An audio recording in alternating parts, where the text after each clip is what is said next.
Yeah, no, I think it's such an awesome idea, especially because like this is based off Monster World Rising, sort of like, Yeah. yeah, no, I been a huge fan of that art style, so it's really cool to see it applied to the Guilty Gear characters, especially like the Gold Lewis one too. That one is Yeah. awesome. I thought the Gold Lewis one came out surprisingly well. I am pretty Mm-hmm. happy about it. Kyle's my favorite. Heck yeah, I'm glad that people are enjoying it. Speaking of Leo, we got MFCR getting ready to cook.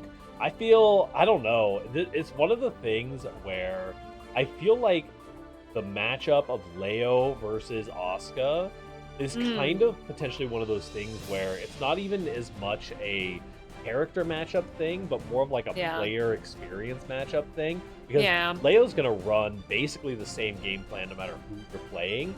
But if you were shaky on your character at all, Leo's going to take advantage of that. And I feel like that's one of the reasons why Leos do so well generally.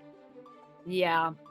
Yeah, no, absolutely. Yeah, especially if Asuka being like the potential of being like a very single player experience sometimes, because if you know what you're doing, if you're able to like get your resources when you can get them, then you sometimes just don't care what the other character is, really.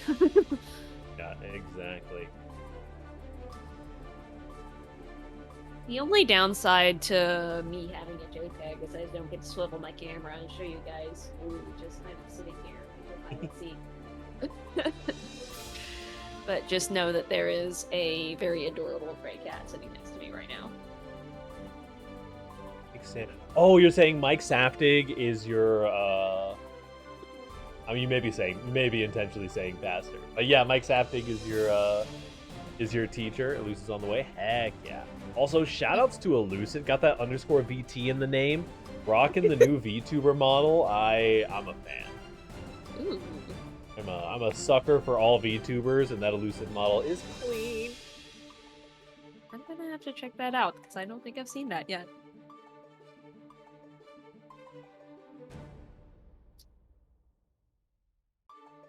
In here, gonna reap some of the benefits of my bet earlier. The breakfast crew has been renamed into the lunch crew. I love to see it. Alrighty, here we go. Top 8 time.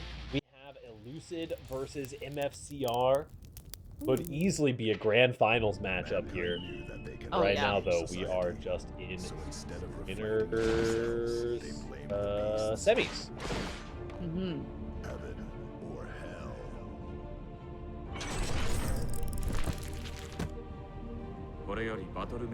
Man, color 13 looks so good on so many characters. So true. It's a really good character.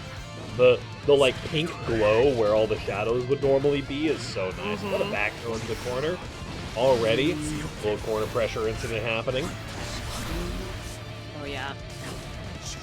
Ooh. Oh, okay, we're out of the corner. All right, now we might get to. Oh, never mind. We got thrown. Elucid with some good callouts. All right, we've changed to the S deck. Everyone's favorite for ridiculous mix-ups. Oh, here we go. Nice flash kick out of the corner. MFCR looking a little shaky on the approach. Elucid is doing so good on these callouts. Oh no. Okay, all right. Here we go. Infinite mana down. And another mana regen card on the deck. You're not going to be breaking this armor anytime soon, thankfully. Because I think without that card being played right when it did, I think we would have gotten a little bit of nice teleport. Yeah, no, that was a really good mix-up. Ooh, no, look at this juggle. Yeah, we're going to say we're going to be here for a while. Another teleport coming in. Oh, but we got the 6 beats on deck. And nicely done. MFCR taking first blood here. Oh my gosh. Okay. Alright, yeah, of course. Flash kick it out. Simple.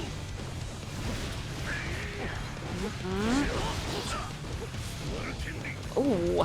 Let's calculate that, I think. Ooh. Nice kick throw here. The Leo corner pressure. Oh, the DP comes out. Nicely done.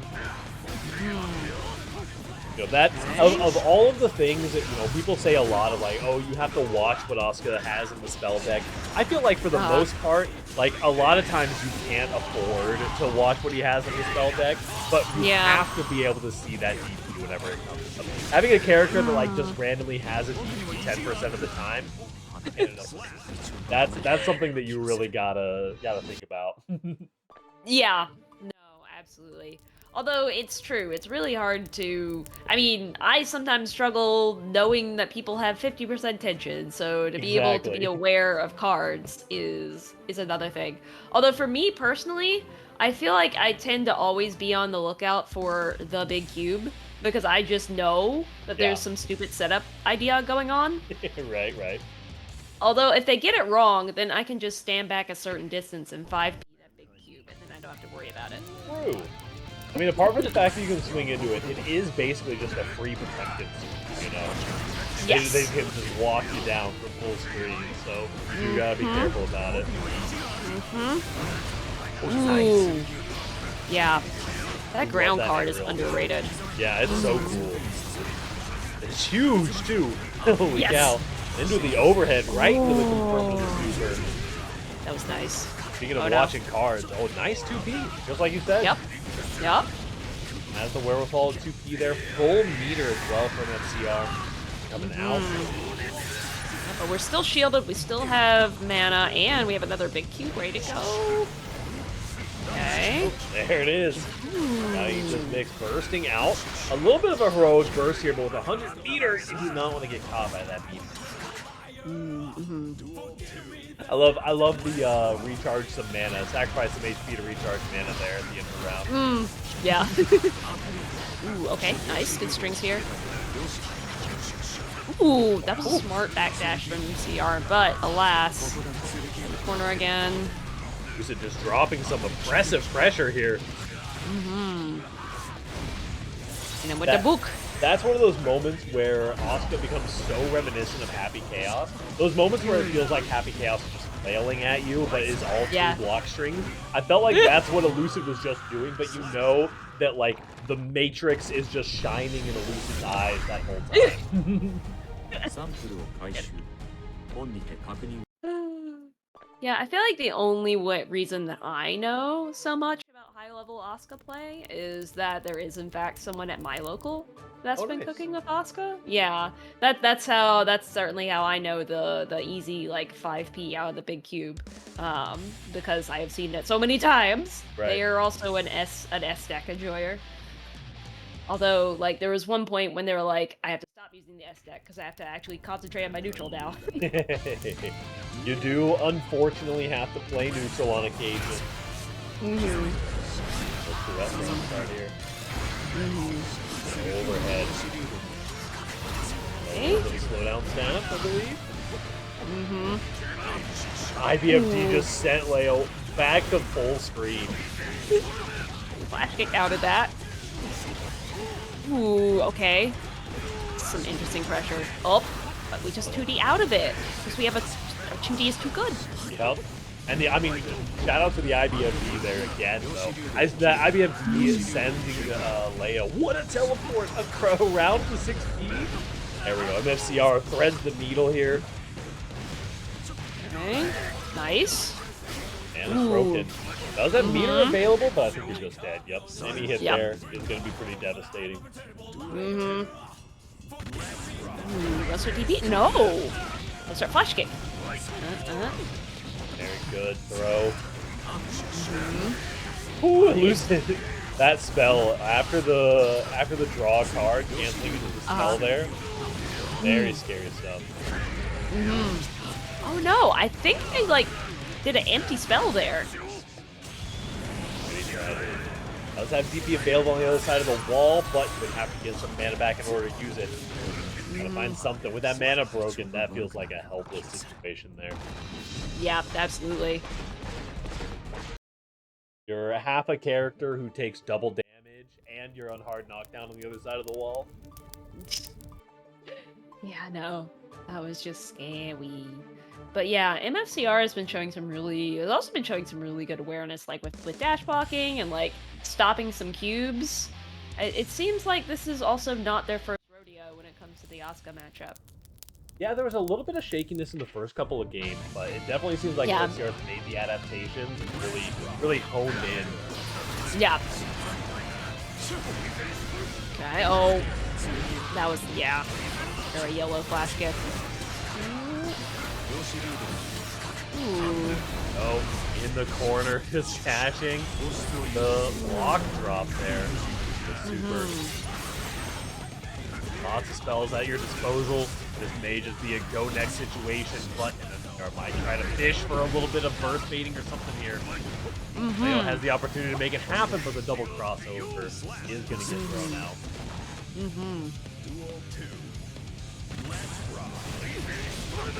Flash kick round start. I love it. So Leo doesn't have the best round start option, so there's that flash kick eventually. Oh, what a combo! That's 50%, and it. Oh no! Red RC into the DP bait. Yes, yes. Oh my gosh. Look at that. Just like that, you're sitting on 10% HP. And burst bait. Oh no, good throws. Oh my gosh. That is wow. Elucid is so on point.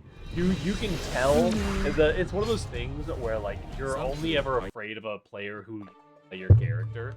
And it's like for me, I'm only afraid of Leo players who used to play Testament because that's a pipeline that exists for some reason. But really? That's weird. Yeah, it's an odd one. It's where all the Rushdown Testament players go instead of going to Asuka.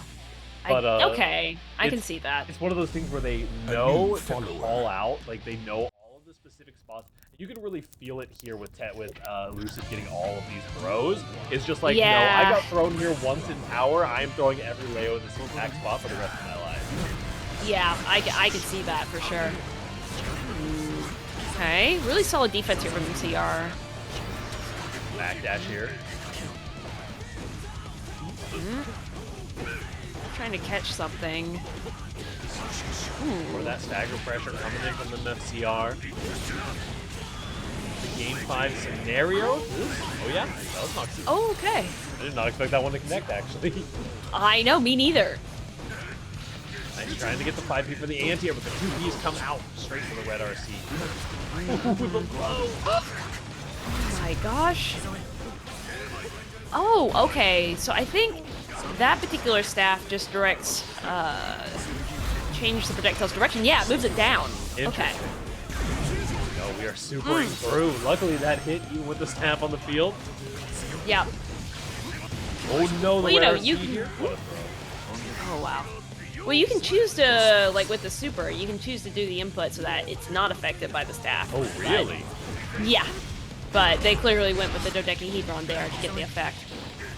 So, yeah, you gotta be so careful. That's the danger of doing that flash kick round start, especially when you don't have burst or any resources to depend on it. Elucid makes the call out, and this is looking like a decisive game 5 currently. Oh my god, this pressure! Look at that, it just keeps going. And full meter as well, just throws to keep the first safe. Nice done. Yeah, that was a panic flash kick if I ever saw one. You know, sometimes you just help. What are you doing? Get me out of here. A little posture. Thank you. Oh.